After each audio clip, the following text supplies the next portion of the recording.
Flamengo protiv Bayern München. Flamengo. U odličnoj formi, 4 pobjede i 1 remi u posljednjih 5 mečeva, čvrsta odbrana. Samo 2 primljena gola u grupi.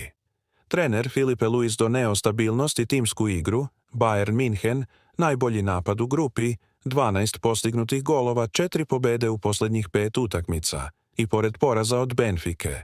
Taktički fleksibilni pod kompanijem, uvek opasni, oba tima daju gol, da, rizik, oba tima daju gol, da, i Flamengo pobeđuje. PSG protiv Inter Miami, PSG, šampion Lige šampiona i glavni favorit u osmini finala, igraju agresivan presing i imaju veliki kvalitet. Teško se snalaze na vrućini i veštačkoj travi u SAD-u, Inter Miami neočekivano prošli grupu bez poraza.